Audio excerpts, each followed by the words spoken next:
What were the indirect taxes that you know in the past? So I'm just writing whatever you are telling. So value added tax, okay, central sales tax, then service tax, excise duty, good, luxury tax, entertainment tax. You forgot one, customs duty. Customs duty. These were the many indirect taxes that you would have studied or you would have known. Now listen. These indirect taxes definitely would have got some clarity, but luxury tax, entertainment tax you have not read, but you heard that this is also indirect taxes. Now let's divide the indirect taxes which were levied in the past into two broad categories, levied by central government and levied by state government. We will divide it into two.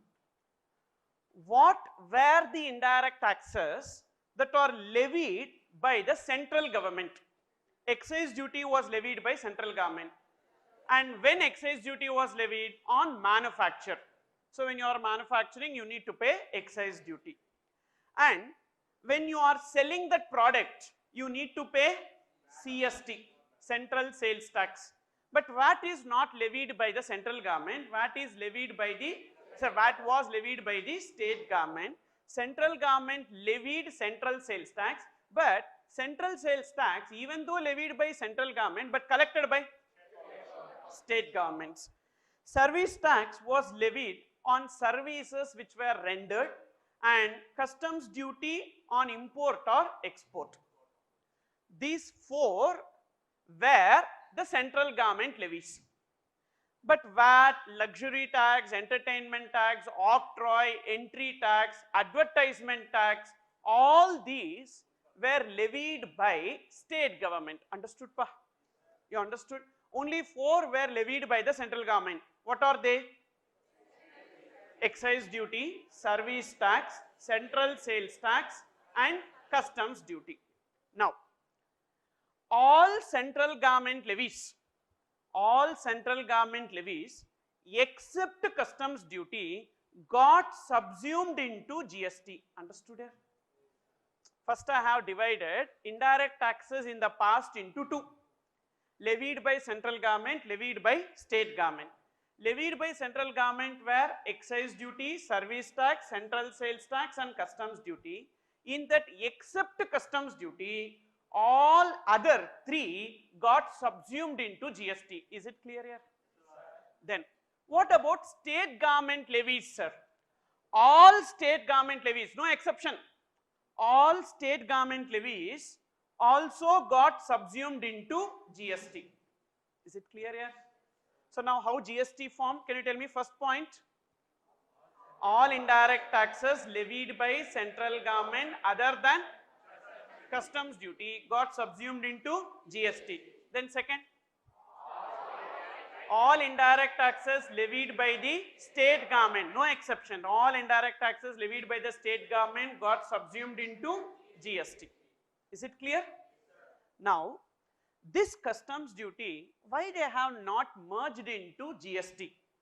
Because this customs duty, if merged into GST, lot of customs formalities they need to change, the import formalities and the export formalities, and that will add up too much burden on the importers and exporters to change their systems. Because definitely in your articleship period, you would have experienced how business people have suffered a lot because of change in the GST process, correct? So they have to change their accounting process, even the return filing. Even today annual return could not be filed for 17-18, okay? So if, because they know about them, that we need to appreciate. Whether they are efficient or not, the government knows. The efficiency of the government knows. That they know clearly that we are not efficient, So therefore, they did not touch the import and export procedures, because if they touch that, the imports and exports gets affected. If that gets affected, the economy will fumble like anything. So they did not touch that. So they wanted this to be separate, because already it is in place and they don't want to do anything, any change to that. So that's why customs duty, they did not merge into GST. Customs duty was separate, even now also it is separate. So when we speak about indirect taxes, we have only two indirect taxes now, that is GST and customs duty. Now, about this customs duty, you might have some clarity, because you would have studied in your IPCC or PCC, because it was there, I think basics of customs duty was there.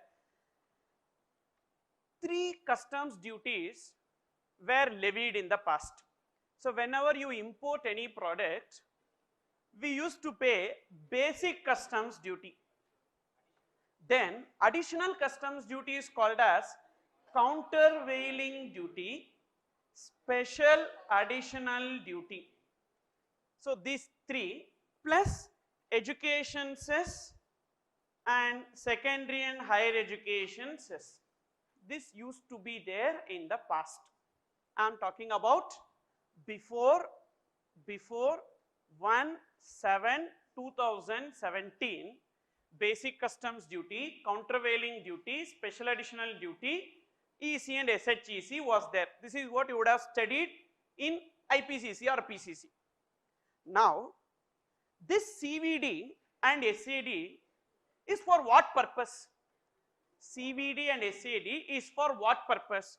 To counterbalance excise duty on like article. If manufactured in India, they levied countervailing duty. So I'll give you the background of this countervailing duty also. Say there is a person, Mr. X, who imports a smartphone. Who imports smartphone, and Mr. Y, who purchases smartphone manufactured in India. Manufactured in India. On Mr. X, there will be only one burden. What is that? Customs duty, correct? On Mr. X, there will be only one burden called as customs duty. But on Mr. Y, what were the duty burdens that he had in the past? So that smartphone, for manufacturing that smartphone, the manufacturer has to import the raw material. On import of raw material, customs duty will be paid by the manufacturer and in turn recovered from the consumer, correct or not? Sir, we are talking about indirect taxes. Anything that is being paid by a person will be collected from the succeeding person, and the ultimate burden is on the consumer, correct or not? So therefore, Mr. Y will be having the burden of customs duty on raw material, but this customs duty is on finished goods. Now when that manufacturer manufactures this smartphone, he used to pay excise duty that will also be collected from the consumer. And when this product is sold, we used to have CST or VAT on FG, even that burden used to be on this consumer, Mr. Y. Is it clear? Now where the tax burden is high, on Mr. X or Mr. Y? Mr. Y. So which means indirectly government is telling not to buy manufactured goods in India, but to purchase imported goods. See, don't compare this with the customs duty on raw material, but compare this with this total. So which total is big? Definitely on Mr. Y, the burden is high. But if we do this way, we are discouraging purchases of manufactured goods in India and we are encouraging imports, but that is not the objective to develop the economy. So what is the alternative that government has? To exclude excise duty or CST or VAT. Suppose if this is not there here, then definitely the burden on import is high, correct? But there is loss of revenue to the government. So what they did not remove this, but they created a parallel duty when you have imported. Are you getting? They did not remove that, they retained it. They don't want to lose their revenue, rather create the revenue. So when you are importing, you need to pay countervailing duty, which is in addition to the customs duty. This is to counterbalance excise duty. And when you are importing, you need to pay special additional duty, that is to counterbalance CST or VAT. Is it clear or not? So now on imports the cost will increase, so indirectly they are encouraging local purchasers. Is it clear? Now if beyond this, if you want to import, still government has got an additional revenue in the form of CVD and SAD. What is the full form of CVD? Countervailing duty. Why is it levied? To counterbalance excise duty. So CVD is duplicate of. Then what is SAD? Special additional duty. It is levied to counterbalance CST or VAT. So SAD is a duplicate of CST or VAT. Now listen, concentrate. Whether excise duty got subsumed into GST? Yes or no? Whether excise duty got subsumed into GST? Yes. Whether CST or VAT got subsumed into GST?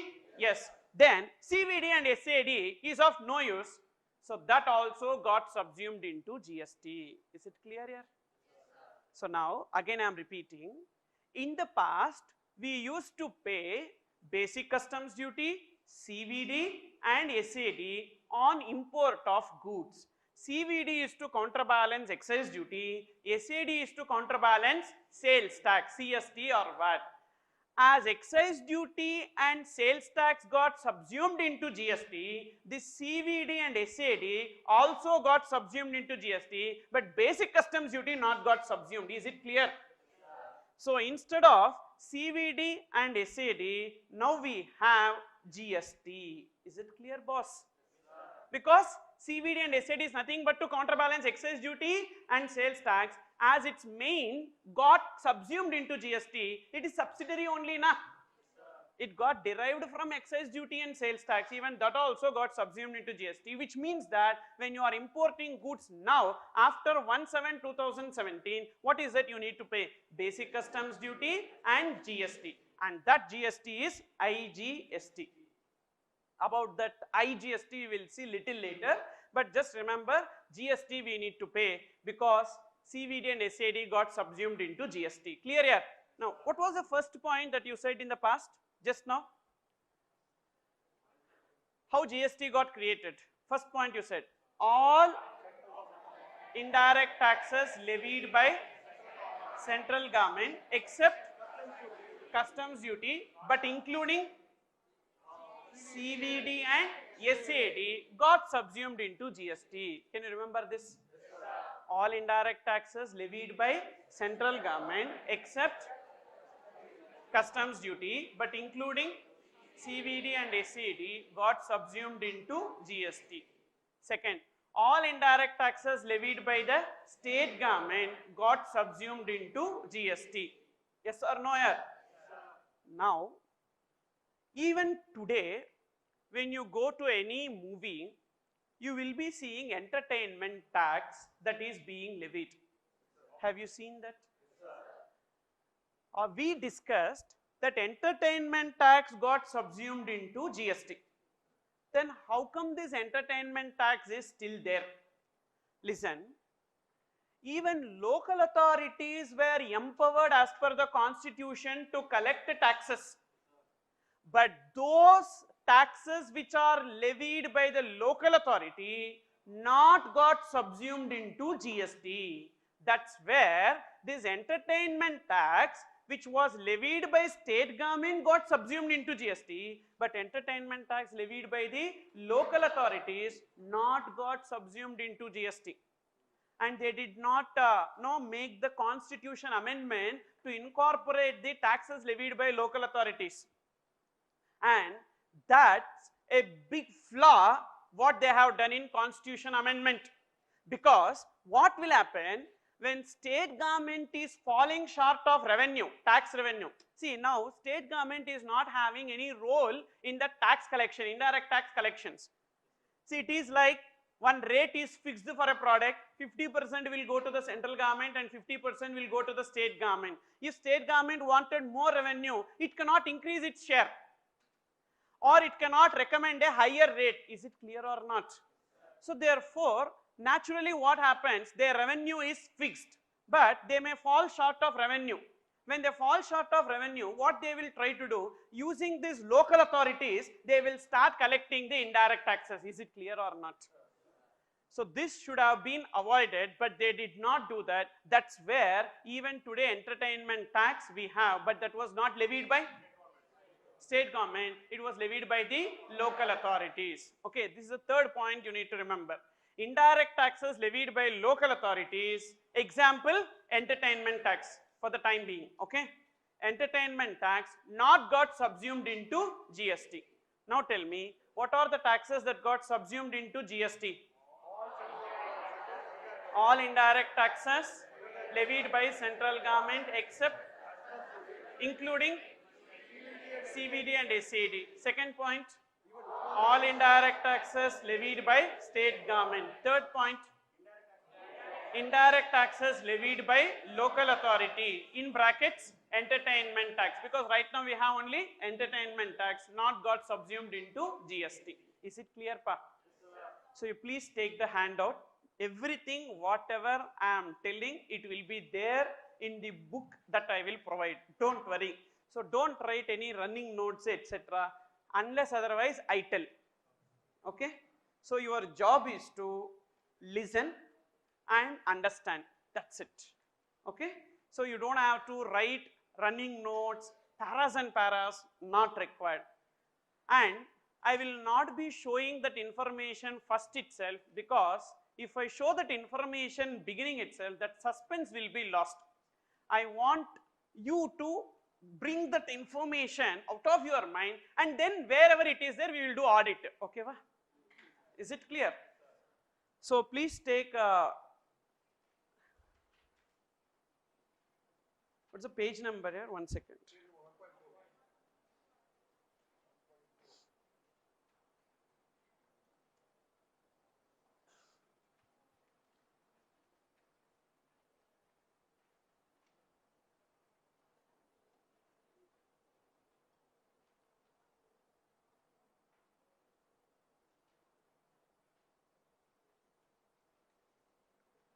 You can see this in page number 1.9, page number 1.9, taxes subsumed into GST.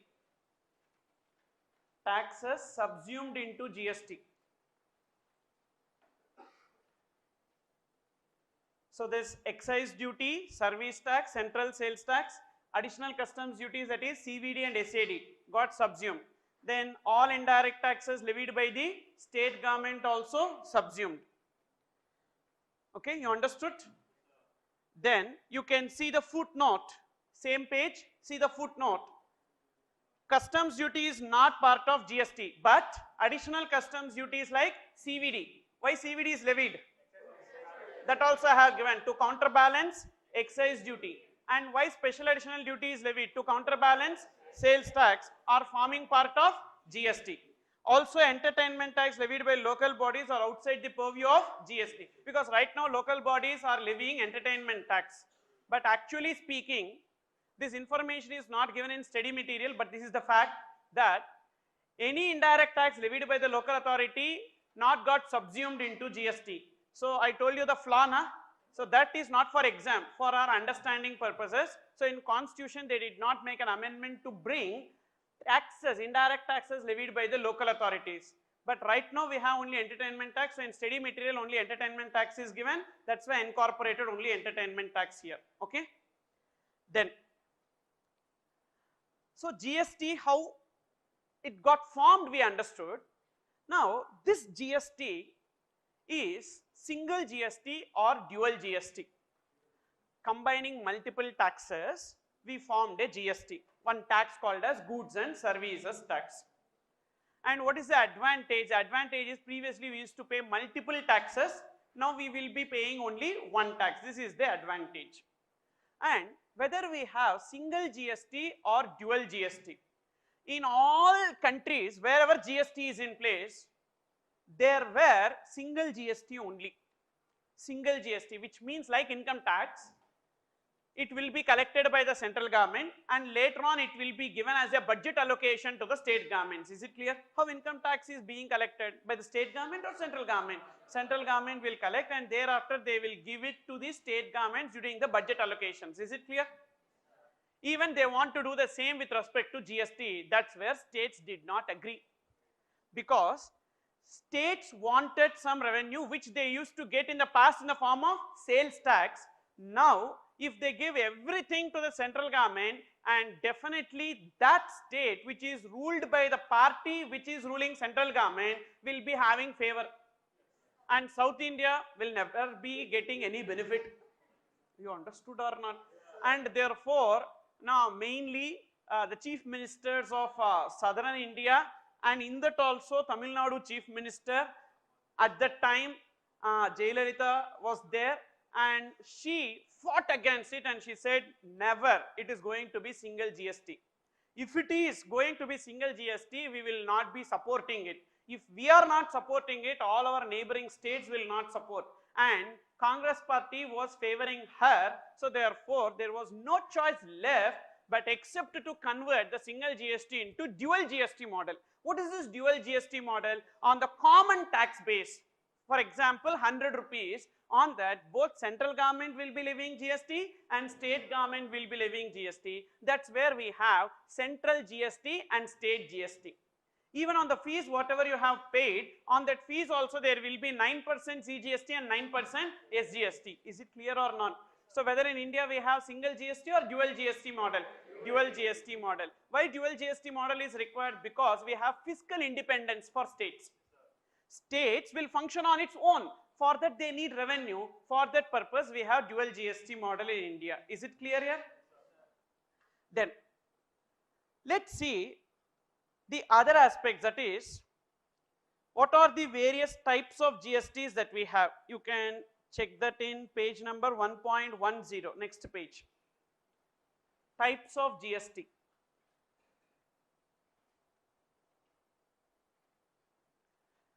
See, total we have 4 types of GST: CGST, SGST, IGST and UTGST.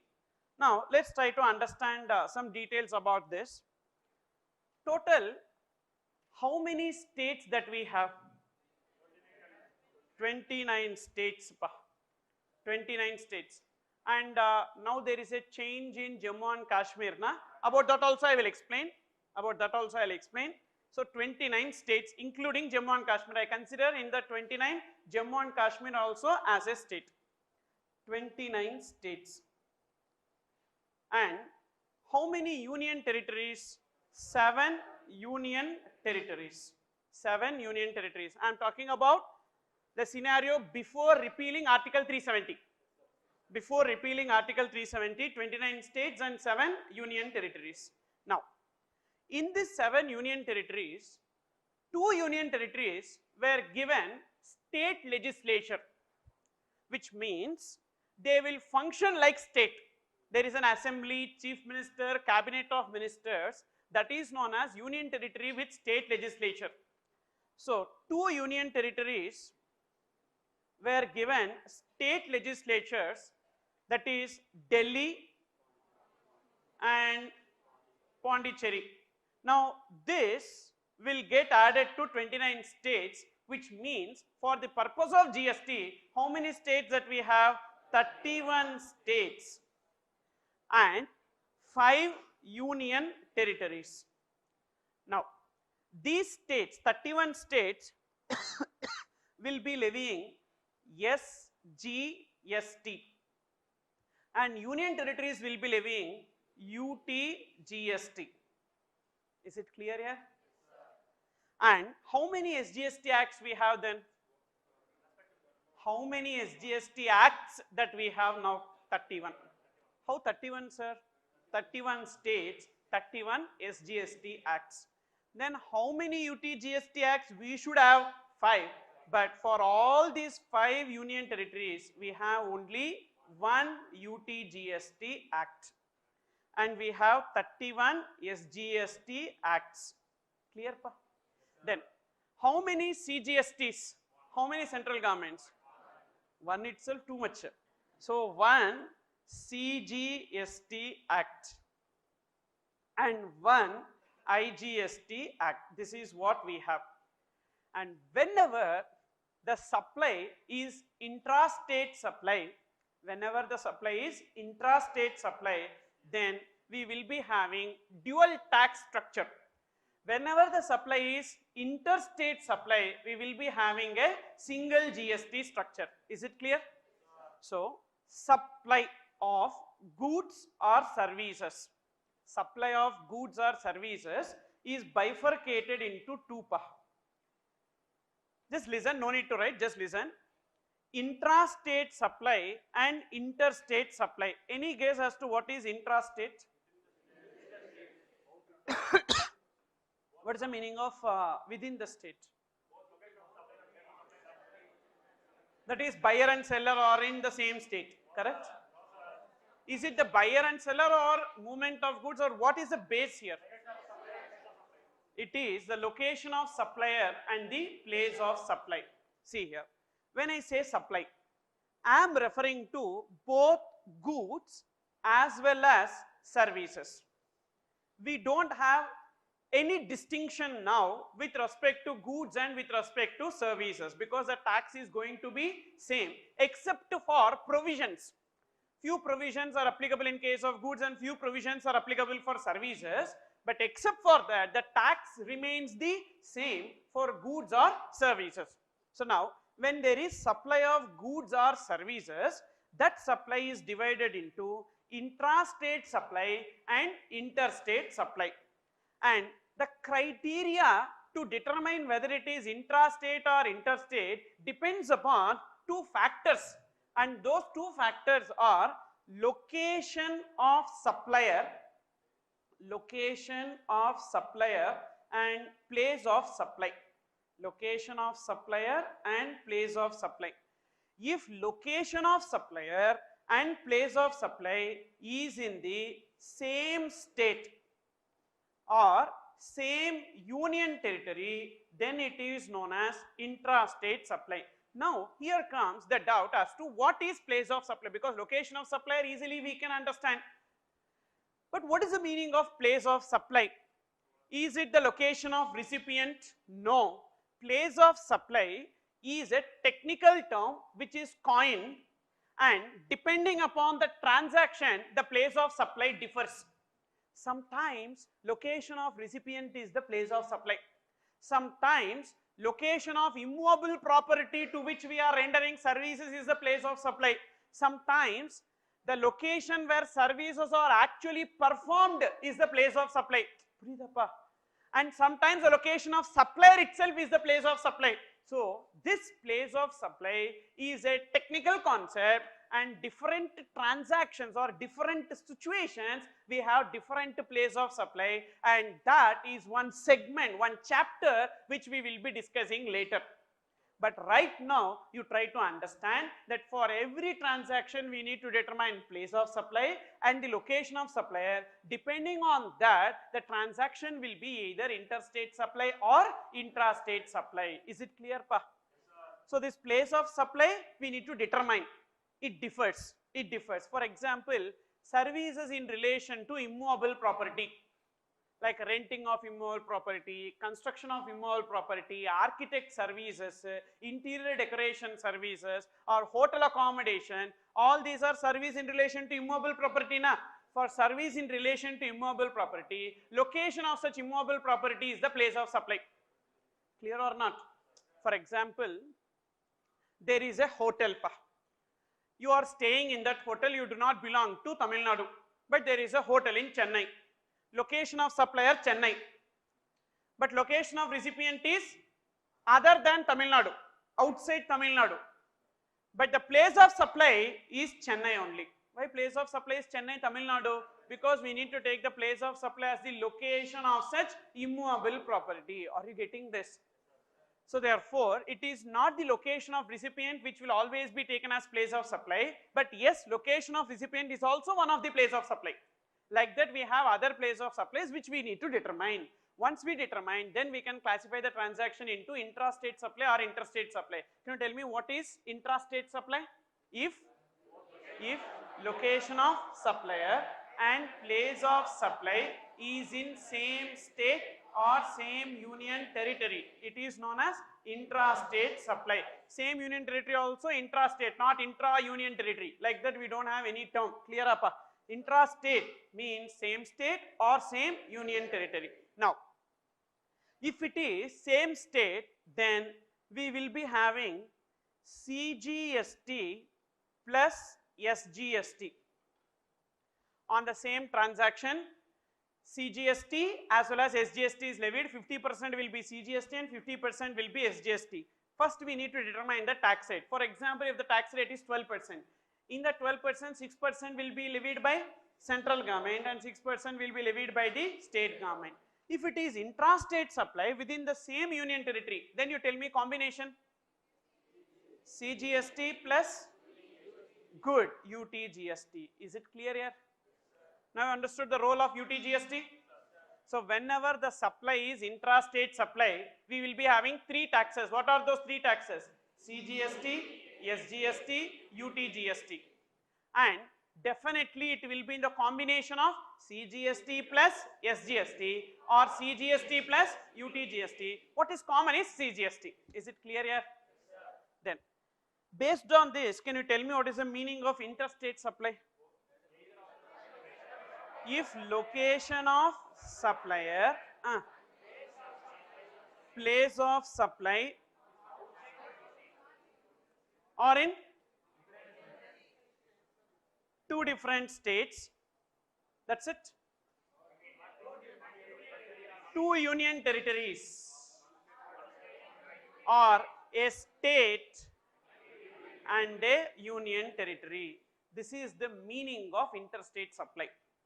So what is the meaning of interstate supply? If location of supplier and place of supply is in two different states, two different union territories or a state and a union territory, then it is known as interstate supply. In case of interstate supply, we have single GST model. So what is that single GST? Called as IGST.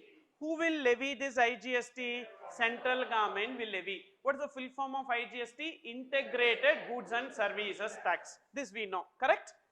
Now, my doubt is, well, whether this complete IGST go into the pocket of the central government? No, because in GST, always 50% is central government and 50% is state government. Then, this IGST is collected by central government. What they will do with this IGST? 50% of that IGST will be given to state. Only 50% they can retain. They collect 100%, but they can retain only 50. Balance 50 they need to give it to a state. To which state they need to give? Is it to the originating state or to the consuming state? There are two states now. For example, the transaction happens between Tamil Nadu and Andhra Pradesh. Location of supplier is in Tamil Nadu and place of supply is in Andhra Pradesh. Now in that case, when the supply takes place, IGST is collected. Who will pay IGST? The supplier in Tamil Nadu will pay IGST. Is that clear? Who will pay this IGST? The supplier in Tamil Nadu will pay IGST to central government. But what central government will do with that IGST? They have to give 50%. They can retain only 50 and they have to pay 50%. To which state they will pay 50%? Is it to Tamil Nadu or is it to Andhra Pradesh? In CST, please listen. In CST, we had this confusion, central sales tax. Whenever the transaction takes place between two states, CST is payable to originating state. Means that CST revenue will go to the originating state. Now, under GST, they changed it to destination state. Clear up? Now, IGST is collected by the central government and 50% will not be given to the originating state, but 50% will be given to the destination state. So that's why GST is known as destination based tax or consumption based tax. Is it clear? So that 50% will go to the consuming state. This is where some states got offended. Mainly Tamil Nadu and Gujarat, because these are producing states. Producing states will be sending goods to the consuming states. So whatever is the tax that is paid by the supplier in the producing state called as IGST will not come to that state, but will be going to the consuming state. Is it clear or not? A manufacturer is in Tamil Nadu. Now goods are manufactured in Tamil Nadu and consumed in Tamil Nadu.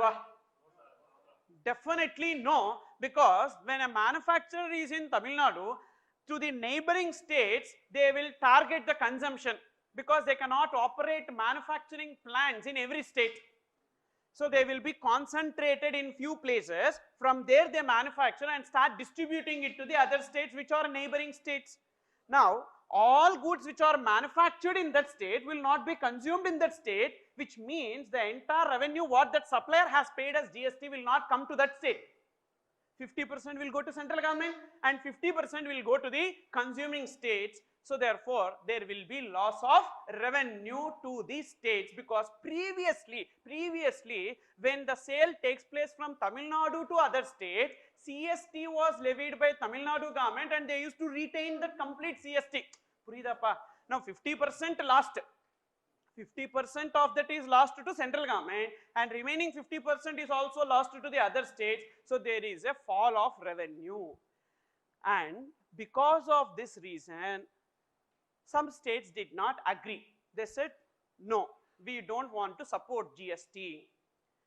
Then they have said, like, we are anyhow getting share of excise duty and service tax which was not ours in the past. In the past, excise duty and service tax was levied completely by the central government, but they are getting that share now, because even when a product is manufactured or goods or services are rendered, 50% will come to the state, correct or not? But that is not sufficient to compensate this loss. That is not sufficient to compensate this loss. Which loss? Which loss? When interstate sale happens, 50% of the tax will be going to the central government and remaining 50% will go to the consuming state, because of which the originating state will be having loss. But the originating state is being compensated in the form of share in the service tax and the excise duty, but that share will not be sufficient to meet their loss. Then central government came out with a promise that whatever is the loss of revenue to you, I will compensate. Super. So every state accepted. So therefore, if there is any decrease in tax revenue because of GST, you are going to compensate. Yes. Central government gave that promise. Then after that promise, GST law came. Then people questioned how you are going to pay, because your revenue itself may come down. Because of GST, your revenue may come down, because you know what happened?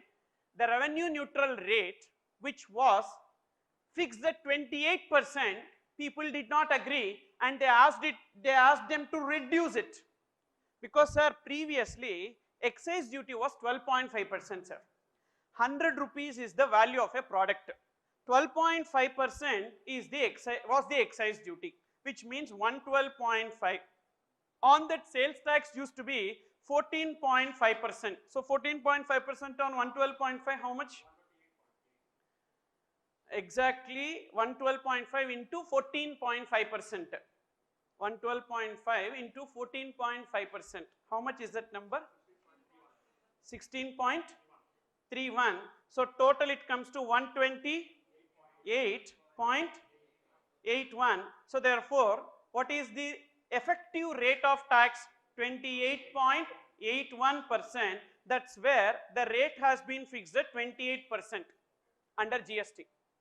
Under GST, they fixed it 28%. How they arrived at the 28%? Sir, previously excise duty was 12.5. So whenever you manufacture, you have to pay excise duty. Whenever you sell, you have to pay sales tax. So the effective rate comes to 28.81. So let's fix 28% as the revenue neutral rate, so that we will not be having loss. But people did not agree.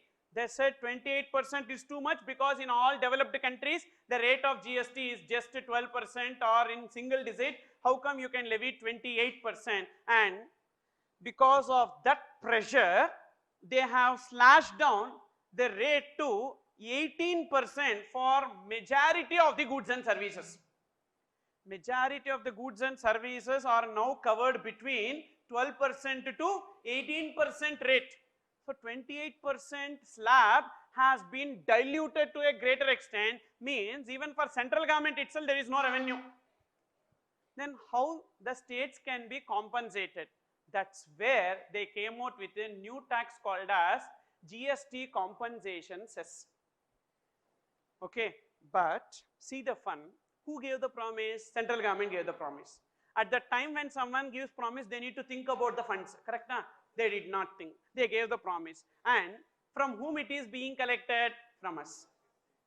You understood, pa? If I promise, I have to pay, na? Central government to pay. But from where they are paying? Again, for that they are collecting from us only in the form of GST compensation cess. But thank God that GST compensation cess is not applicable on all goods. It is right now applicable only on few goods, but there is shortage of revenue to compensate to the states. So they are in a plan to include some more goods into the GST compensation cess. The main reason I tell you for fall of automobile industry in India is this only, because 28% was the GST rate on motor vehicles and 12% was the GST compensation cess, means when you buy a motor vehicle, four-wheeler, you will be paying 40%. Sir, any motor vehicle, so I'm not talking about the budget ones, a decent SUV if you take, it will be in the range of 10 lakhs, correct? Less than 10 lakhs, you will not get a car. So decent ones, 10 lakhs. But on the 10 lakhs, 4 lakhs extra we are paying as taxes, sir. Only GST, sir. Thereafter road tax, etc., will come. But why I have to pay 4 lakhs? With that 4 lakhs, I can buy another car. No, pa. For 4 lakhs, another car is available. Na? A budget car I can buy, and unnecessarily they have levied thinking that people will pay. Anyhow, luxury only, let people pay. And what people started doing, why the hell I need to buy the car, rather I will take car on rent if required, or Ola, Uber is there, so I will not buy that car. So thereafter the automobile industry came down, and now they are thinking to reduce the prices or reduce the rates. Is it clear or not? So GST compensation says, no, it's like a weapon in their hand. Whenever they need to pay money to the states, they will include some more goods. Be prepared for this budget, okay? So this budget is going to be like that only. And so therefore, apart from 4, we have extra 5. What is that fifth one? GST compensation cess. Now you understood when which tax is levied. So now have a look into that. CGST in case of intrastate supply of goods or services, it is levied and collected by central government. SGST in case of intrastate supplies only, but it is levied and collected by the state government. IGST is in case of interstate supplies, it is levied and collected by central government, and 50%, a portion. What is that portion? You please write down. 50%. Levied and collected by central government, and a portion. What is that portion? 50% shared with state government. Which state? Consuming state. Good. Based on place of supply, we determine that consuming state. Correct? So you just write consuming state. 50% will be given to the consuming state. How do you determine which is consuming state? Place of supply. So that's the reason why in returns, when you are uploading the invoice details, you will give the place of supply also. In GSTR1, there is a return called as GSTR1, which will be filed by every registered person with respect to their outward supplies. And sir, many times like I will be discussing with the assumption that you have done something related in the articleship. Okay, so Therefore, if you have not understood, you please ask me that in the class. Not that everyone would have underwent articleship, I mean on a full length basis related to GST. Some of you might be into dummy articles also, I don't know. But if you are into regular articles, even then I cannot expect that you will be doing some works related to GST. Maybe your auditor would have got only bank audits, so we don't know. So therefore, with some assumption I will be discussing, but I will not do that. Thinking that you don't know anything, I will discuss. Suppose if it is like redundancy for you, you try to bear with me, okay. So GSTR1 is a return filed by every registered person with respect to outward supplies, but nothing else. In this GSTR1 return, in my outward supply, when I enter, should I mention consolidated detail or invoice wise? Invoice wise detail to a larger extent. Invoice wise detail to a larger extent. And in that invoice wise detail, when I feed the data, I should also mention place of supply, because 50% will go to the consuming state, that will be decided based on this place of supply. Is it clear or not? Then UTGST is levied and collected by the union territory. Sir, union territories are under the control of central government, nah? Then how come union territories will be levying and collecting it? Union territories wanted this GST into a separate account, because even though union territories are under the control of central government, in the place of UTGST, if CGST is collected, then definitely the contribution of the union territories will not be noticed. How much they are contributing to the GST revenue will never get noticed, because GST is a big ocean. Every state 50% will come and fall in the GST, CGST, correct appa? So therefore, they wanted their contribution to be shown separately. That's why a separate accounting head has been created called as UTGST, nothing else. Is it clear or not? Then that intrastate supply versus interstate supply I have given below. So that is for your information. Already we discussed that. So intrastate means both location of supplier and place of supply is in the same state or same union territory. Interstate means two different states, two different union territories, or a state and a union territory. Now look into Constitution 101st Amendment, page number 1.12 and 1.13. Page number 1.12 and 1.13. So far what we have discussed, I am just giving you a simple gist. First, I discussed with you as to how GST got created. What are the taxes that got subsumed into GST? That's the first point I have discussed. Second, I have discussed what are the various types of GSTs, who will levy that. That's the second point I have discussed. Now, third point, what are the goods and services on which GST is applicable? Listen. Alcohol for human consumption from quite a long time, starting with the Constitution, even today, it was, that is as on 1/7/2017, it was under the state domain. Alcohol for human consumption, tax on alcohol for human consumption was levied by the state government. And when GST comes, even 50% will be taken by the central government on that, correct? But they don't want to share one drop also with the central government. They want to consume it fully. So they requested that if alcohol is brought into GST, then we are not going to support. So please keep it outside. So that's where in the Constitution amendment itself, that has been taken care by excluding alcoholic liquor for human consumption, which means on alcohol for human consumption there is no GST. Yes, there is no GST. But because there is no GST, you should not think that it is unfair, because GST alone is not there, but all other indirect taxes which were levied in the past continue to be levied on alcohol liquor for human consumption. Is it clear? because we should not convey the half-baked information like CM Vijay of Tamil Nadu. You know, you don't know? How many of you are from Tamil Nadu? Good, then you should be knowing. There is one person called as Vijay.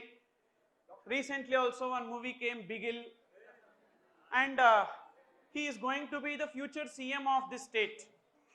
Chief Minister. Yes, he is a Chief Minister contestant, and in one movie he said, on alcohol there is no GST, but on many other products there is GST. And people did not understand in what intention he said, because it's good only not having GST on alcohol, because if GST is levied on alcohol, the rate of that GST will be 28%. But old indirect taxes on alcohol were 35%. In which way he said, is he supporting alcohol or is he against alcohol? So that people did not understand. That's where they have trolled him. And thereafter, of course, see, the director of that movie is a kid who copy 4 or 5 movies and he makes. But at least being a CM contestant, he should be knowing na. And you should never tell, on alcohol there is no GST. Good. On alcohol there is no GST, but all other indirect taxes which were levied in the past continue to be levied on alcohol. What were the indirect taxes that was levied in the past? State excise duty. State excise duty, CST and VAT. Even now also, state excise duty, CST and VAT is being levied on sale of alcoholic liquor for human consumption. Is it clear? Sir, which means CST and VAT Act not got repealed? No, not got repealed. It is in place. CST Act is in place, VAT Act is in place, but its intensity got reduced to few products. Is it clear? Same way excise duty, central excise duty is also there. Its intensity got reduced to few products, but the act is not repealed, it is there. So now tell me, in case of alcoholic liquor for human consumption, after implementation of GST, whether GST is applicable? No. There is no GST on alcoholic liquor for human consumption. Then what taxes or duties that are payable? On manufacture of alcoholic liquor, state excise duty. On sale of alcoholic liquor, CST or VAT. So you please see a table in page number 1.13.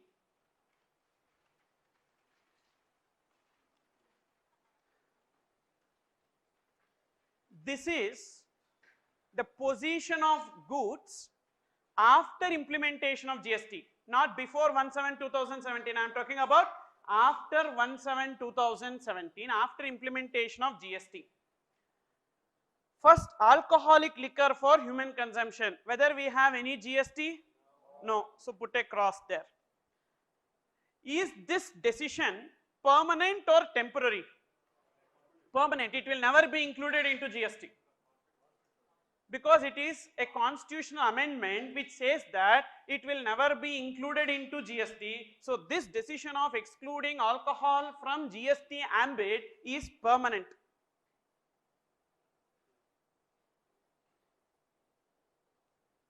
Then even after implementation of GST, what are the other taxes or duties that we are paying on alcoholic liquor for human consumption?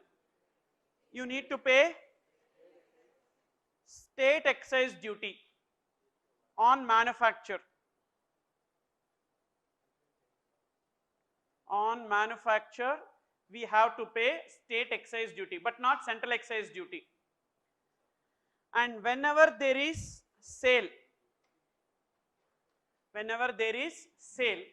we need to pay CST or VAT. Interstate sale, yes, not shared, completely given to the state government. Intra-state sale, even though CST is levied by central government, but revenue goes to which state government? Originating state or destination state? Originating state or manufacturing state. Is this before 1/7/2017 or after 1/7/2017? After 1/7/2017. What is 1/7/2017? GST is with effect from 1/7/2017. Petroleum products, second. See, alcoholic liquor for human consumption is excluded. States are happy. But again they got a doubt. If petroleum products also goes into GST ambit, then we never have the liberty of increasing the petrol price at the cost of central government. Because every time now, when someone will be discussing, they will be telling, because of Modi only petrol price has increased. I will not understand sometimes how Modi will be connected to this. If Modi is connected, then why not the chief minister of that state is also not connected? Because if petrol price is increased because of central government alone, then the petrol price should be same across the states. Na? Do you know that the petrol price will not be same across the states? And the central excise duty that is being levied on petrol is less compared to the state taxes. And whenever states want a revenue, they will increase. And petrol price will increase. But at whose cost? Central government cost, because no one will be blaming state government. Is it clear? Yes. Until this point of time, you know the fact that petrol price increase is only because of the central government. It's not just because of central government, but also because of the state government. When you blame the central government, blame state government also. Blame both. But we will not blame state government. No, we like them. But central government we don't like. See, when we speak something, we should speak with facts. Yes, excise duty was levied on petroleum products, but state VAT is also being levied. And because of that reason, the petrol price varies from one state to another state. But this liberty the states will lose if this goes into GST. And what will happen? Across the country, the price will remain the same, and states will never have the option to increase it so that they will get some extra revenue. Not possible. Again, they put a pressure on the central government not to include these petroleum products. A big war went on. That's where the GST implementation got delayed. Finally, they came to a conclusion. Until the time we decide, we all decide, let it be excluded from the ambit of GST. But as and when the GST council decides, it will be brought into the ambit of GST. So not like alcohol. Alcohol will be excluded from the ambit of GST permanently. But this petroleum products is also excluded from the ambit of GST. But is this decision permanent or temporary? Temporary. As and when GST council decides, this will come into the ambit of GST. Until that point of time, there is no GST. But what are the other taxes or duties that will be levied? We have central excise duty on manufacture. On manufacture, we have central excise duty, and on sale, we have CST and VAT.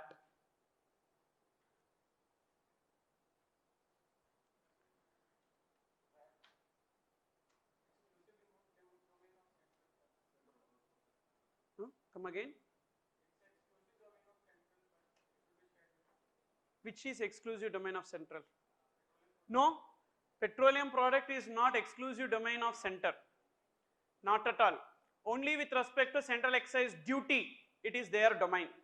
Petroleum products, both central government can levy, state government also can levy. That's where CST and VAT is applicable. Next. That's what I was discussing so far.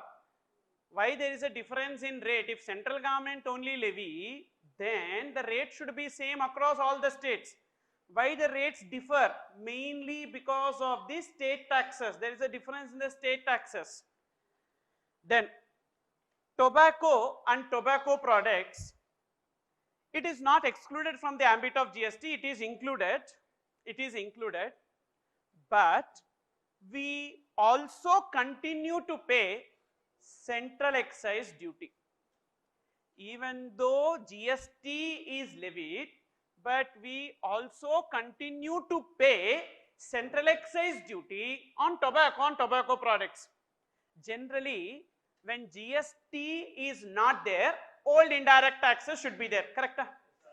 But exception is what? In case of tobacco and tobacco products, GST is also levied and old indirect taxes called as excise duty is also levied, so that they can get more revenue from this tobacco and tobacco products, and now smoking really kills.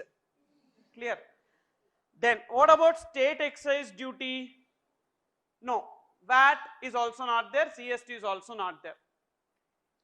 So exception here is generally when GST is levied, the old indirect taxes should not be there, but in case of tobacco and tobacco products, even central excise duty we continue to pay on manufacture.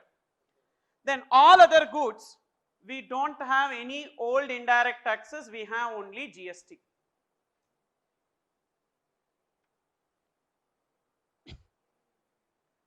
Now, tell me, what are the two products which are excluded from the ambit of GST?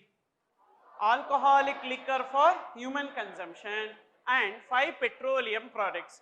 What are those 5 petroleum products? I have given in the footnote, please see. Crude oil, petrol, diesel, aviation turbine fuel and natural gas. Okay, these are the 5. So can you repeat? Don't see. Repeat. Crude oil, petrol, diesel. Easily you can remember. Crude oil, petrol and diesel. Then ATF, which is used for flights, aviation turbine fuel and natural gas. That's the last one. Okay. Now, on kerosene oil, sale of kerosene oil, is there GST or not? Sale of kerosene oil, is there GST or not? Yes, because kerosene oil is not in the list of 5 petroleum products. Then on sale of LPG cylinders, LPG, is there GST? Yes, only natural gas is kept in the 5 petroleum products, but not this LPG, liquefied petroleum gas, that is not specified. Means on sale of LPG cylinders, whether there is GST? Yes. So you see next time gas bill, on that you will be finding GST. Is it clear, pa? Then what about alcoholic liquor used in manufacture, that is industrial alcohol, not for human consumption, whether GST is applicable or not? Yes. Examples of alcohol used in manufacturing industries? Medicines, correct. Pharmaceutical industry, they will use. And then even in this varnishes, paints or adhesives also they will be using alcohol. All these are not consumable alcohol. Now, just because paint has alcohol, people cannot drink a quarter paint. Okay, not possible. So that is not for consumable state.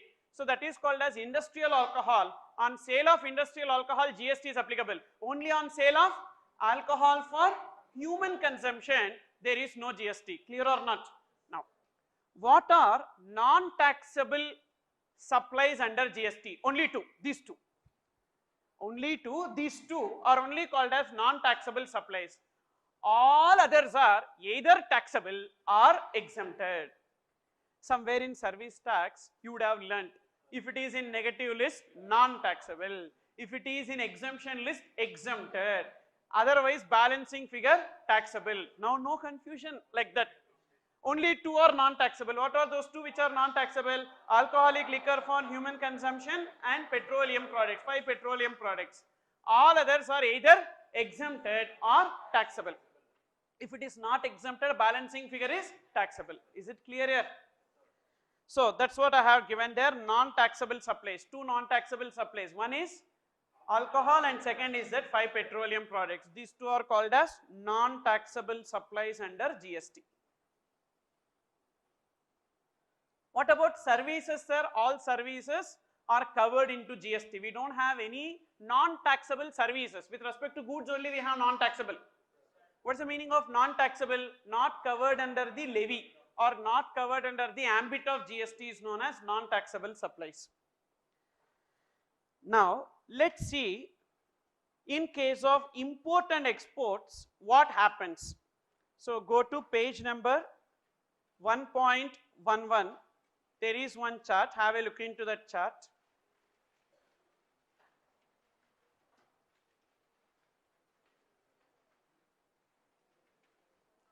say this, from a foreign territory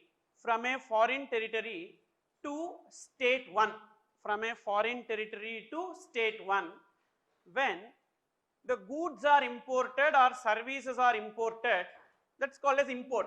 Goods are imported or services are imported, we need to know what are the taxes that are applicable. Let's take goods first. In case of goods, what is that we need to pay? In case of goods, already we discussed basic customs duty, plus IGST, because this CVD and SAD also got subsumed into GST, and in the place of CVD and SAD we will be having IGST. Who will collect that IGST? Central government. Will they share with the state government? No, because this is on imports. Clear? Will this IGST be shared with the state government? Never. This IGST will not be shared with the state government, because this IGST is payable under customs. Whatever IGST that we are paying under customs will not be shared with the state government. Is it clear? Means completely this IGST will go to central government. Plus, we had in the past EC and SHEC, education cess, secondary and higher education cess, that is now replaced with social welfare surcharge. Social welfare surcharge. BCD refers to basic customs duty. IGST refers to integrated goods and service tax, that you know. SWS is what? Social welfare surcharge.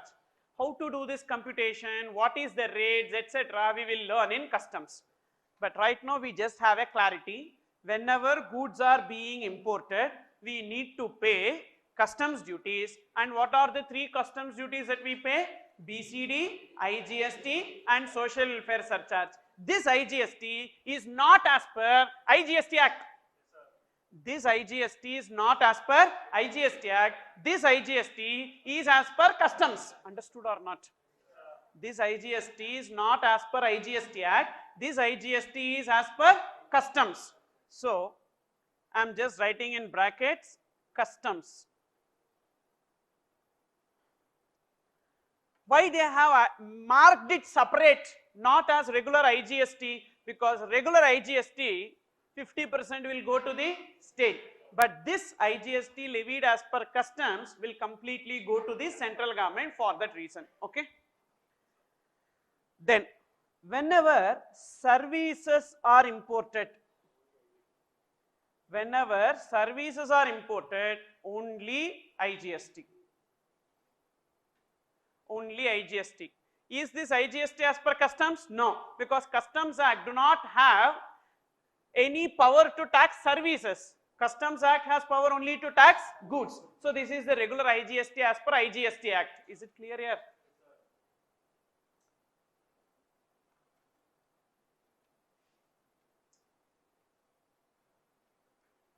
Now, so whenever goods are being imported, what is it we pay?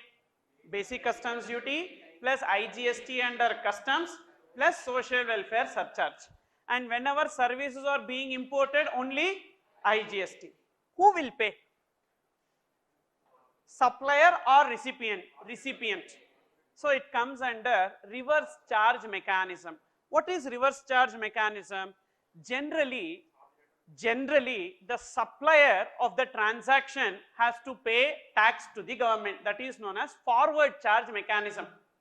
Sir, in a transaction there are 2 parties, sir, supplier and recipient. If supplier has the liability to pay tax to the government, we call it as forward charge mechanism. If recipient is having the liability to pay tax to the government, we call it as reverse charge mechanism. Is it clear? So in this case, supplier will not pay because supplier is located outside India, a recipient will be paying. Is it clear? Now, whenever the supply takes place within the state, that is known as intrastate. In that case, we will be having CGST and SGST, let it be goods or services. Same way, whenever the supply takes place from one state to the another state, it is known as interstate, in that case we will be having IGST. Understood here? Again, within the state to CGST, SGST. Now state 2 to union territory, between one state and a union territory, what GST? IGST. Now within union territory, CGST plus UTGST, not SGST, because it is within union territory. Now just change that arrow. It is from union territory to a foreign territory, that is export. It is from a union territory to foreign territory, that is export. From a union territory to foreign territory, that is export. Now listen, export of goods and export of services are treated as zero rated for the purpose of GST. So please concentrate. Export of goods and export of services are treated as zero rated for the purpose of GST. What is the meaning of zero rated? Is it nil rate? No, it is not nil rate. Nil rate like that separately we have. For any product or a service, if the rate of GST is nil, it is known as nil rate. But zero rate does not mean nil rate. Zero rate has nothing to do with rate. The name is zero rated, but it has nothing to do with the rate. Whenever you have a product or a service which you export, it is known as zero rated. That product or service may have any rate. That product or service may have any rate. So zero rate does not mean it has something to do with the rate, but it is a consequence. It is a consequence, not nature. There are some goods, there are some services which has some rate. When you export it, it will be called as zero rated. What will happen if it is zero rated? You don't have to pay any GST. Even if it is nil rated, I will not pay any GST. But in case of zero rated, I can take ITC on my inward supplies. But when my outward supply is nil rated, I cannot take ITC on my inward supplies. What is ITC? Input tax credit. And can you explain the meaning of input tax credit? What is the meaning of input tax credit? Tax paid on inward supplies. Remember this, keep it, register in your mind. What is input tax credit? Tax paid on inward supplies. Inward supplies means purchases. Inward supplies means purchases. Tax paid on inward supplies is known as input tax credit. What you can do with that input tax credit? You can set off with your liability, GST liability on outward supplies. You can set off with the GST liability on outward supplies. Now listen, I am a registered person here.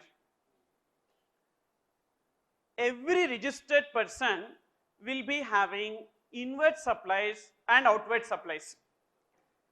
Inward supplies, see, purchases only I am changing as inward supplies, because when I say purchases, I am discussing in the context of goods, because in case of service we never call it as purchase of services. So that's the reason why I just coined a single term for both goods and services, that is inward supplies. Outward supplies is my sales. Now on inward supplies, GST has been paid to the previous person. GST paid to the previous person. And on outward supplies, GST is payable to the government and it will be collected, correct? Now this GST paid on inward supply to one supplier, GST paid on inward supply to one supplier is known as input tax credit, correct? Is known as input tax credit. For example, if the value of the goods is say 1 lakh plus GST 12,000, so total amount paid to that supplier is 1,12,000. In that 1,12,000, what is ITC? 12,000. ITC is 12,000. This, out of this 1,12,000, what supplier will do? Will pay to government. Will pay to government this 12,000 as GST, correct? Now you took the credit of 12,000. What is the journal entry that you will pass in this case in the books of this registered person? Suppose if it is goods, purchase account debit, input tax credit account debit to supplier, which means this input tax credit we will recognize as a asset, a receivable. Clear? Then if it is services, instead of purchases I will replace with service charges. If it is capital goods, instead of purchase I will replace it with asset account. Is it clear? Now using this inward supplies I am making some outward supplies. The value of this outward supplies is 2 lakhs, and on that I need to pay say 24,000 as GST. So total I will collect from the customer 2,24,000, but how much I need to pay to the government? Is it 24,000 or less than 24,000? Less than 24,000, because 24,000 is my gross liability. Already I have a credit of 12,000, so I will be paying only 12,000 to the government. That is my net liability. But how much I recover from the customer towards tax? 24 or 12? 24. 12 I will keep in my pocket because this is like recovery of my investment. Is it clear? Understood or not? So input tax credit means not that someone is giving you money, that is your investment which you are going to recover from your customer when you are selling. Clear pa? Now if this credit is not available, what will happen? Because this credit is available, what has happened here? You paid 12,000, and your purchase cost is only 1 lakh. Correct? You paid 1,12,000, but your purchase cost is only 1 lakh. And what is your margin now? 1 lakh is your margin. How 1 lakh is your margin? Selling price 2 lakhs pa, purchase price 1 lakh pa. So profit is 1 lakh. What about the 24,000? Out of the 24,000, 12,000 recovered, already invested, now recovered. Balance 12,000 I paid to the government. Is it clear? So my margin is 1 lakh. If that credit is not available, my purchase would have been 1,12,000. And whatever I am recovering as GST from the customer, I have to pay to the government, which means my profit will come down. You understood or not? Suppose if my purchase price is 1,12,000, the 24,000 I have to pay to the government, and 2 lakhs minus 1,12,000, so my profit will be 88,000 only. So in order to increase that profit, what I will do? I will increase my sale price. Are you getting this?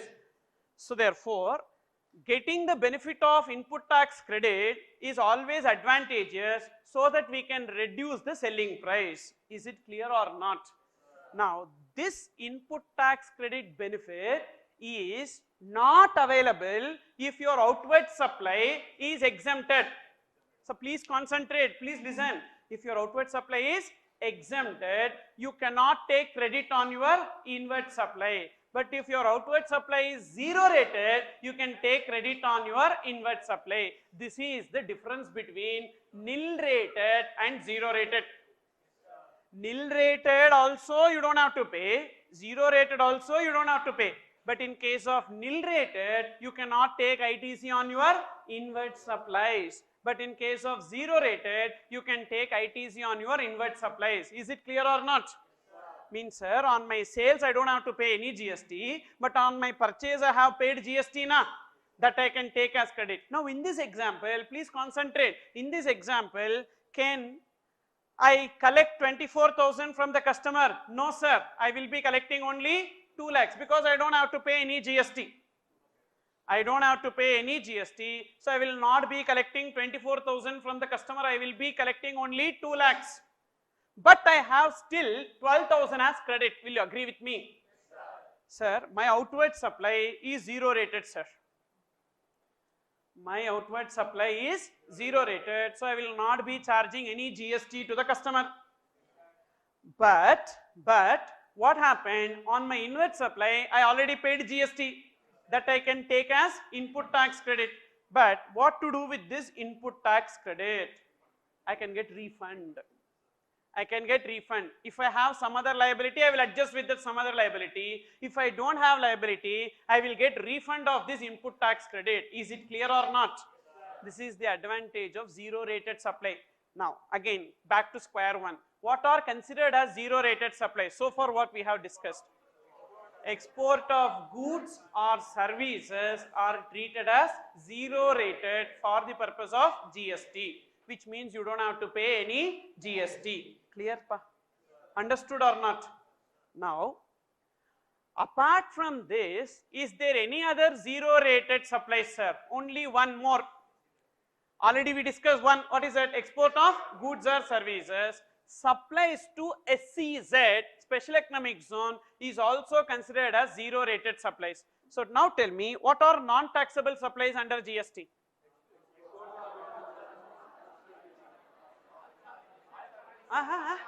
Exports supply to SEZ. I change the question.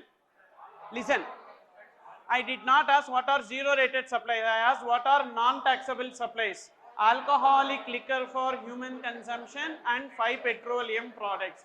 What are zero rated supplies? Export of goods or services and supplies to SEZ. These two are known as zero rated supplies. What is the advantage in case of zero rated supplies? No need to pay GST on outward supply, but ITC can be availed on inward supply. Clear? How will you distinguish zero rated supply with nil rated supplies? In both cases, we don't have to pay any GST on outward supply. In case of nil rated supply, we cannot take ITC on inward supply, but in case of zero rated supplies, we can take ITC on inward supplies. Is it clear? Now, see this. Export under GST, export of goods, export of services. I am dividing into two, okay? Export of goods, export of services.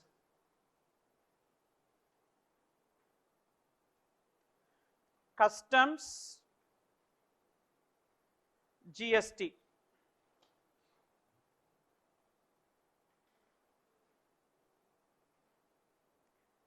Whether customs is applicable in case of services? No sir, not applicable, because customs is only for goods. For the purpose of customs, exports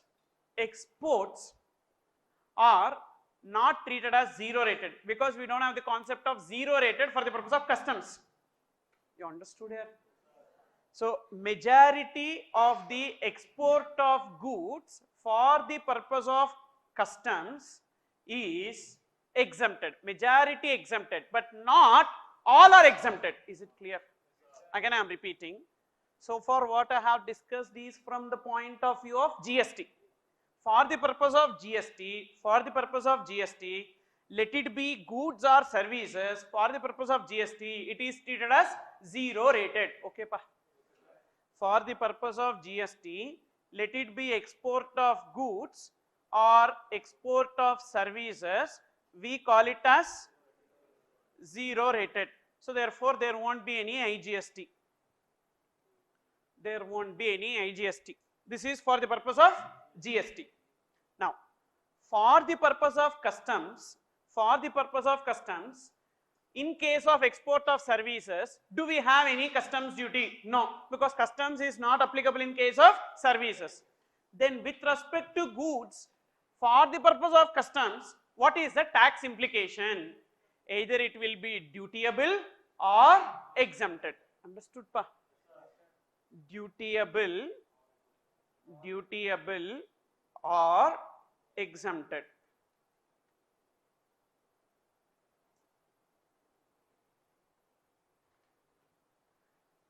Dutiable or exempted, which means not that always exports are exempted under customs duty. Majority of the goods which are exported are exempted, but there are some goods when you export you have to pay customs duty. Is it clear? There is a small portion of goods when exported you need to pay customs duty, but majority are exempted. So we can never classify it as exempted. So it will be either dutiable or exempted. but for the purpose of GST, it will be called as zero rated. Is it clear?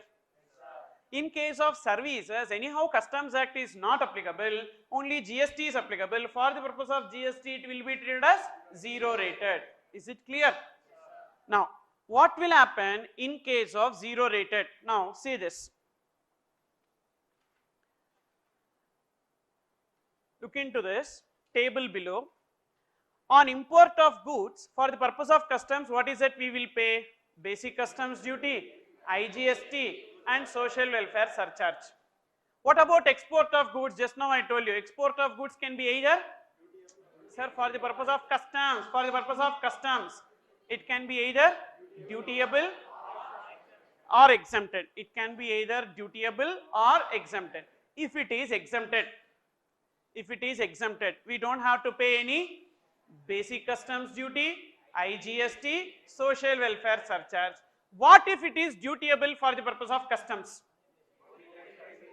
This is what is required. Why we need to pay only basic customs duty? Because for the purpose of GST, export of goods, whether it is dutiable or exempted under customs, for GST it is always zero rated, so we don't have to pay any IGST. Is it clear? Sir, are you getting this? So therefore, this is from the Customs Act 1962 point of view. From the Customs Act 1962 point of view,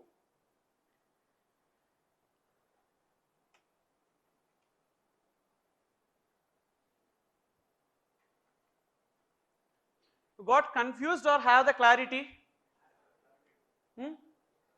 Sorry. Let me ask you a question so that I will know whether you got the clarity or not. Sir, I am importing alcohol, sir. I am importing alcohol. What is it I need to pay? Basic customs duty?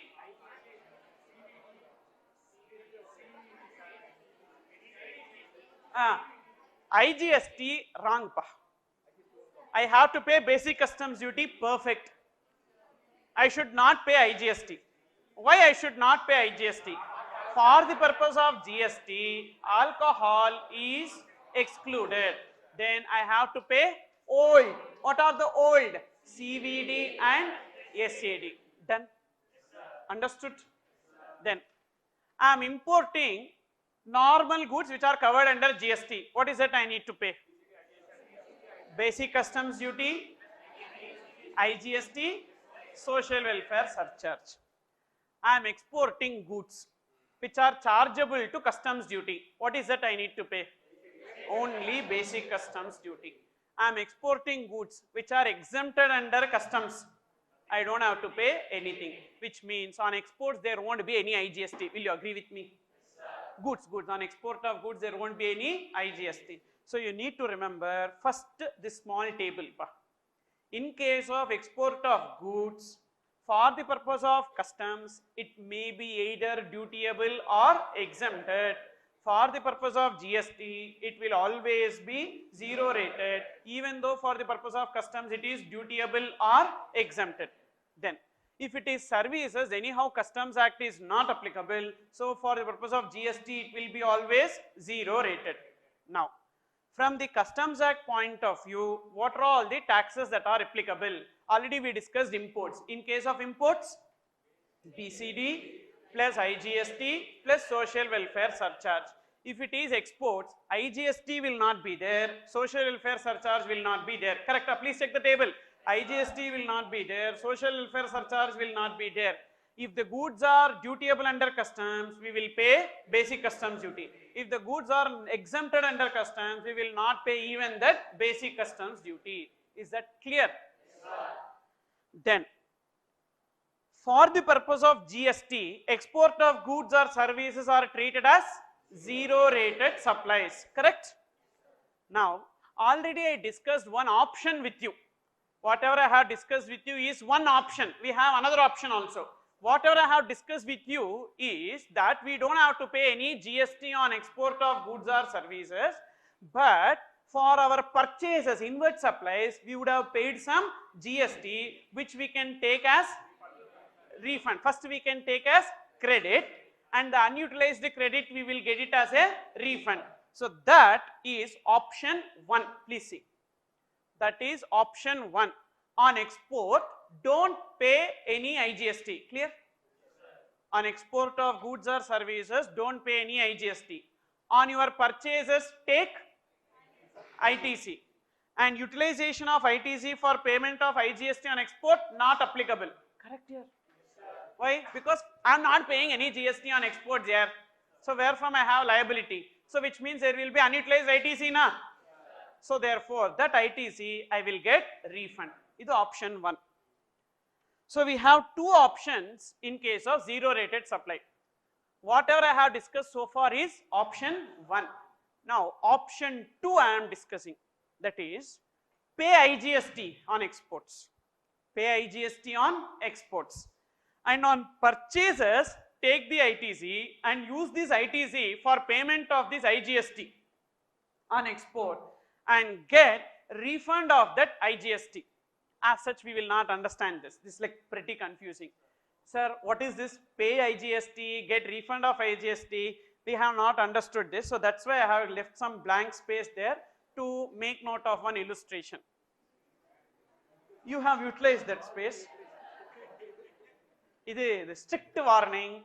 Whenever I leave some spaces, there will be some information to be incorporated in that. Okay.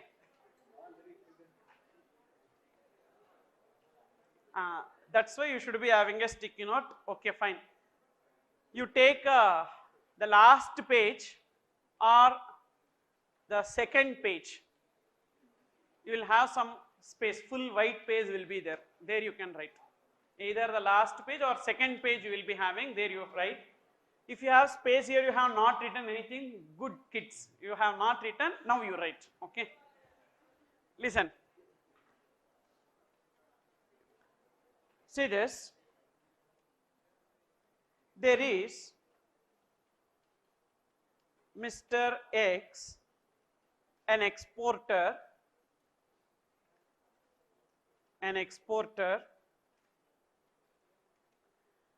who is having some inward supplies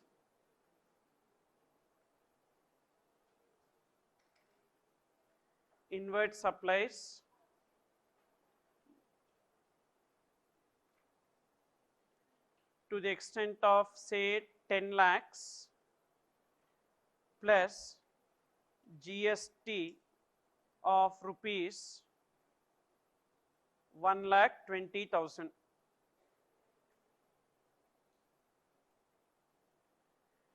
And he is making exports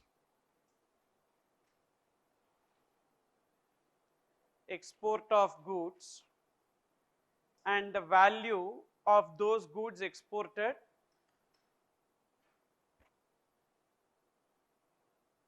is 25 lakhs.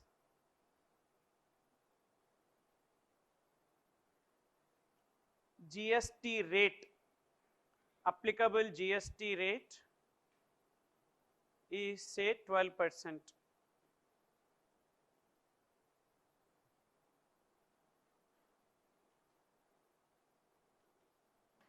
Now, what will happen in option 1?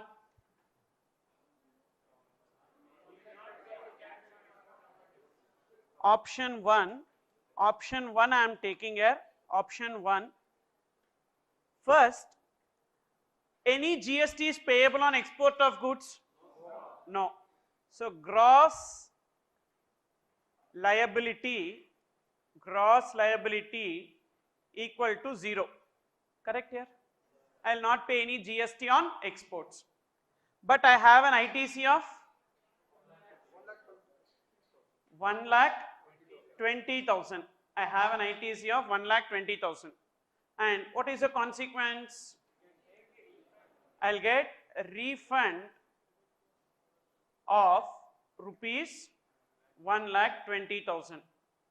So what is my tax incidence? Tax incidence is 0, correct? How tax incidence is 0? Sir, first I paid 1,20,000 on purchases. I did not pay any GST on sales. That 1,20,000 what I paid on purchase, I got as a refund. So my tax incidence is 0. Is it clear? This is option 1. Now, we are going to option 2. Option 2. In this, again we take ITC of 1,20,000. No change in that. We take an ITC of 1,20,000. But we are paying GST on outward supply. We are paying GST on outward supply. So what is our gross liability? Can you tell me? Our gross liability is 3 lakhs. And how we pay that 3 lakhs? How we pay that 3 lakhs? By using this ITC 1,20,000 and balance we will pay by electronic cash ledger, correct? Through bank we will make payment. Right now you understand that way. Means we have to pay how much? Only 1,80,000. So what is our net liability? Our net liability is 1,80,000. How 1,80,000 is our net liability? Because we are using this ITC as a set off against our gross liability. Clear pa? Balance we will pay by cash or bank, that is 1,80,000. Now listen, we will get refund. We will get refund. How much refund we will get? Very good. We will not get refund of 1,20,000. We will get a refund of 3 lakhs. This refund is not given by GST department. This refund is given by customs department. That refund is given by GST department. Clear? This refund of 1,20,000 is there na? 1,20,000 refund. That refund will be given by, come on here, GST department. By GST department. And this refund of 3 lakhs is given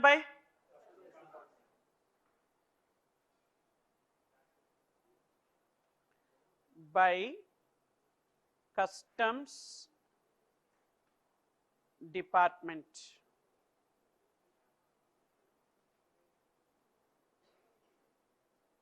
So here the tax incidence is again, the tax incidence is again 0. So therefore, in both the options my tax incidence is going to be 0. Again I am repeating, in both the options my tax incidence is going to be 0. Why the hell there is 2 options then? I said one will be given by customs department, another will be given by GST department. If you love customs department, go and get refund from there. Don't tell that as an answer. I am not asking that. This will be given by GST department, this will be given by customs department. I don't want that as a difference. Just because we go for a different officer, we got a different option. No, there is a logic behind it. Listen. When you get refund, please concentrate. Very, very important point. When you get refund of ITC, you will get ITC only with respect to inputs and input services. You will not get ITC with respect to capital goods. Under option 1, again I am repeating, first concentrate, later you can write. First listen.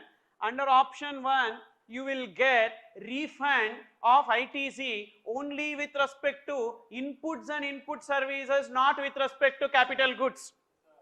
Whereas in option 2, you can take the ITC on capital goods and adjust with your liability so that you will be getting refund, full refund, which means option 2 is best only when you have ITC on capital goods. Understood or not? Understood here. And if you don't have ITC on capital goods, it's okay to go for option 1 itself. Option 1 or option 2, you will be indifferent, you will be getting the same benefit. Now let's try to understand this with a small change here. Listen, this ITC 1,20,000 is there, na? In this ITC 1,20,000, on inputs and input services 80,000, on capital goods 40,000. Okay, pa? This ITC 1,20,000 is there, na? That 1,20,000 with respect to inputs and input services 80,000, with respect to capital goods 40,000. How much you will get as refund? 80,000. Clear? 80,000. If you go for option 2, then gross liability 3 lakhs. Let it be inputs credit or capital goods credit, completely you can use. So you will adjust and you will get a refund of 3 lakhs, and here the tax incidence will be 0. But there the tax incidence will be 40,000. That 40,000 you have only as ITC, but that not got converted into refund. Is it clear or not? Are you getting this? So it is like,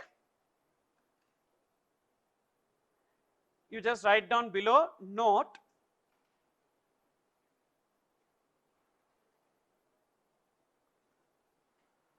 option 2 is preferable. Option 2, just 2 lines only, that space is sufficient. Option 2 is preferable only when, option 2 is preferable only when there is ITC on capital goods, only when there is ITC on capital goods,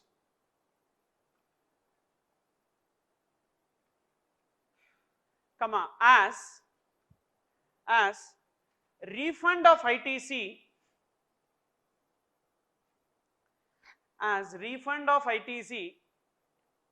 on capital goods, as refund of ITC on capital goods is not available under option 1. As refund of ITC on capital goods is not available under option 1. So even bluntly, if I want to convey one line, if you go for option 1, ITC on capital goods will be like that only. But if you go for option 2, that ITC on capital goods will be converted into cash. Okay, are you getting? Option 1, you will get refund of ITC only with respect to inputs and input services, not with respect to capital goods. So in our example, that 80-40, what happened? 80 we will get refund, and a 40,000 will be like ITC. Sir, if it is like ITC, what you can do with that? You can use it only for payment of GST liability. Had it been converted into cash, you can use it for any purpose. But in second option, what will happen? Entire 1,20,000 gets converted into cash. Correct? Are you getting this? How, sir, it will get converted into cash? How much you pay? How much you pay out of your pocket? 1,80,000. But how much you get as a refund? 3 lakhs. Means that 1,20,000 which was like ITC now converted into cash. Correct? So that's where it is advisable to go for option 2. Understood or not? But sir, otherwise also, if you want the credit, then option 1 is okay. And only that 40,000 will be there as credit. Not that 40,000 is lost. ITC on capital goods will be there, which you can adjust with your liabilities, future liabilities. But if you want to convert it into cash immediately, you need to go for option 2. But otherwise, both the options are same. Is it clear? So now, what is this discussion about? This is about zero rated supplies. So in case of zero rated supplies, what are zero rated supplies? Export of goods or services and supplies to SEZ. So we have 2 zero rated supplies. What are the 2 zero rated supplies? Exports,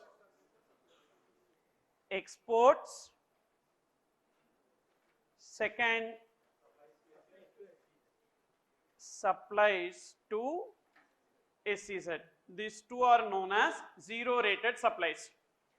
In case of zero rated supplies, can we take ITC on invert supplies? Yes, we can take ITC on invert supplies. We can take ITC on invert supplies. And we have two options. What is option 1? Don't pay GST on outward supply and get refund of ITC on invert supplies. Or option 2, pay GST on outward supply. With GST? IGST. And for payment of that IGST, use the input tax credit, and the gross IGST you will get as refund. What is that you will get as refund? Gross IGST. And what is the difference between these two refunds? Option 1 refund will be sanctioned by GST department. Option 2 refund will be sanctioned by the customs department. At the time when you are exporting goods, you will be filing shipping bill. In that shipping bill, you will be mention IGST. Whatever you mention as IGST, they will process as a refund and they will be giving it to you. Is it clear? More detail, in detail about this, we will be discussing in refunds chapter. Okay? Understood? And look into the next page, page number 1.12. See this. So this is a simple thing. So just to revise whatever we have discussed, I gave this illustration. Location of supplier is in Chennai, Tamil Nadu. Place of supply, Coimbatore. What is the nature of supply? Intrastate. And what is the type of GST?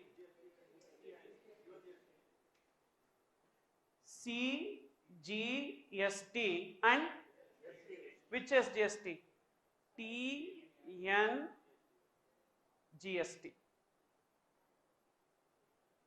Okay, or TNSGST. This is levied and collected by central government. This is state government of Tamil Nadu. Location of supplier Chennai, Tamil Nadu. Place of supply Bengaluru, Karnataka. Intra or inter? Interstate. And GST is IGST. Levied and collected by CG, and 50% shared with state government of Karnataka.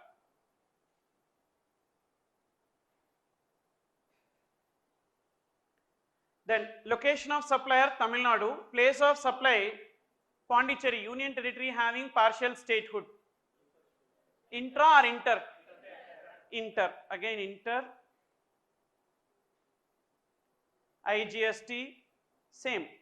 CG and 50% shared with Union Territory of Pondicherry.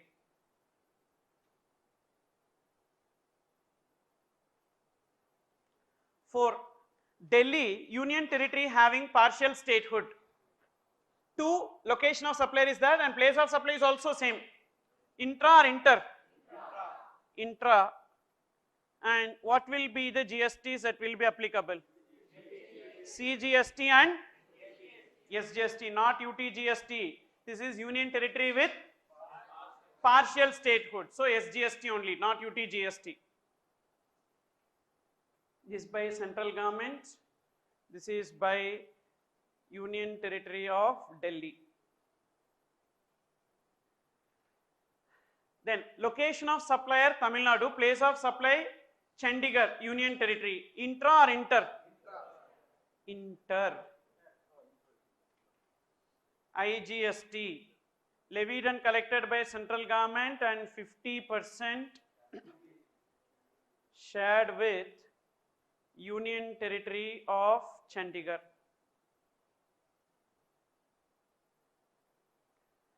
Then 6,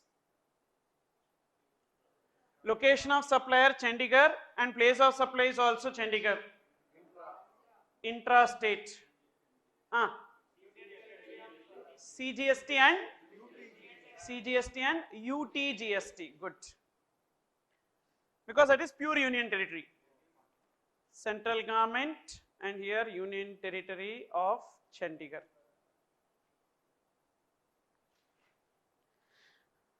Okay. So what is it we have discussed so far? First, what are the taxes that got subsumed into GST?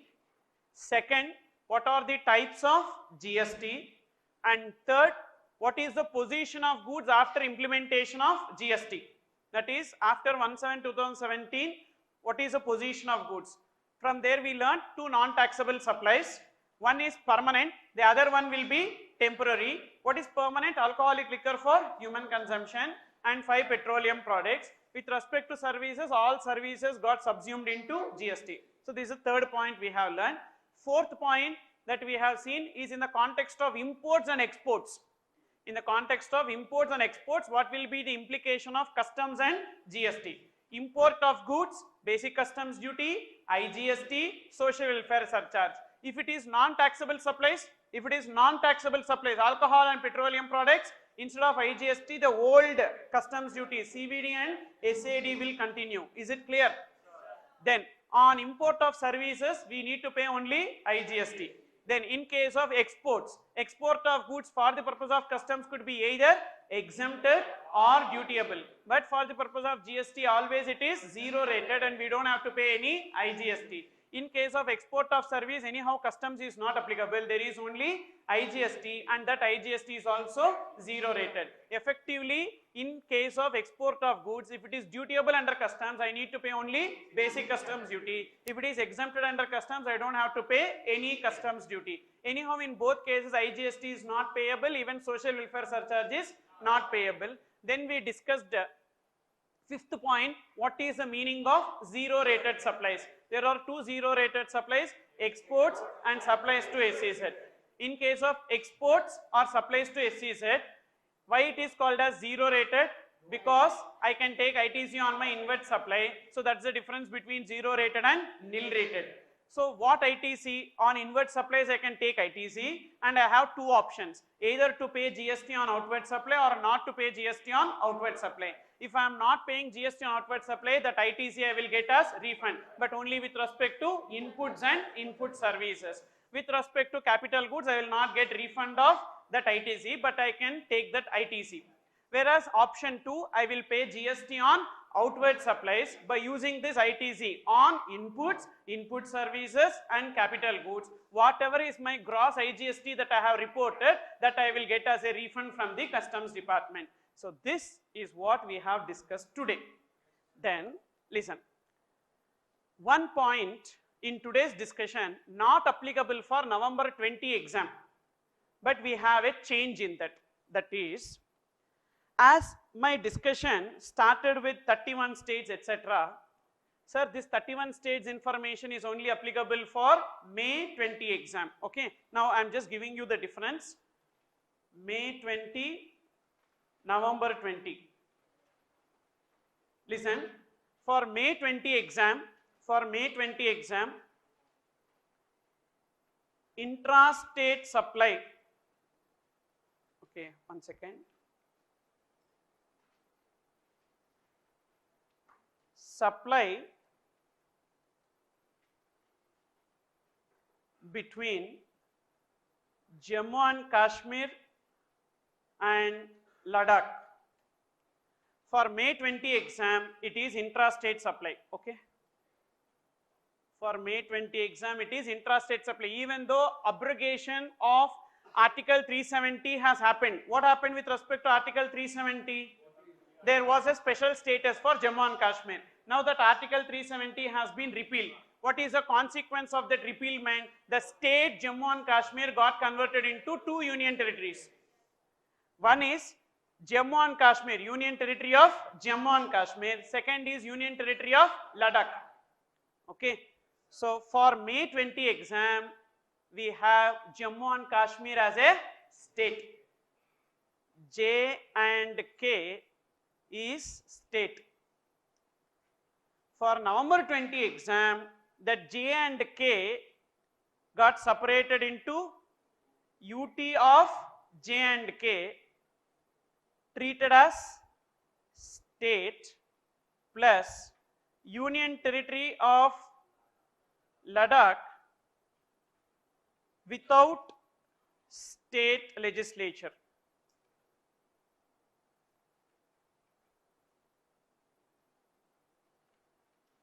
With state legislature, without state legislature.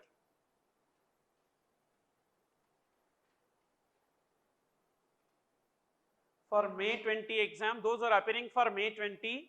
Remember, Jammu and Kashmir is like a state. It not got separated. Clearly, it is given in the amendments material.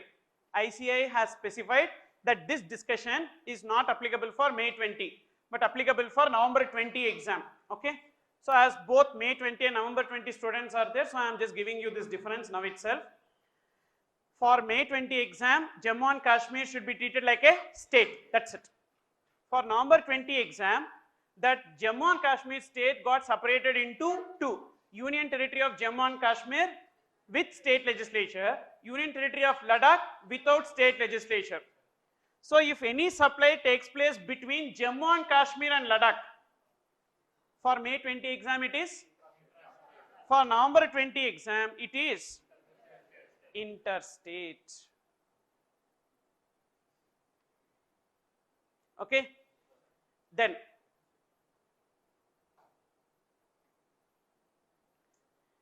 if any supply within Jammu and Kashmir, if any supply that takes place within Jammu and Kashmir for May 20 exam, within Jammu and Kashmir, same intra, no change. So, what will be the GST? CGST plus SGST, that is Jammu and Kashmir SGST, J&K SGST. And suppose if it is for November 20 exam, supply within Jammu and Kashmir, intra only, no change in that, and it will be CGST plus J&K SGST. Suppose if it is here in Ladakh, intra CGST plus UT GST. That's it. So, this is the change which you need to remember.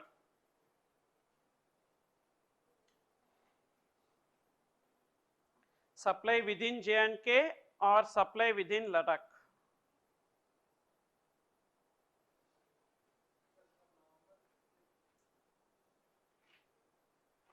For November 20.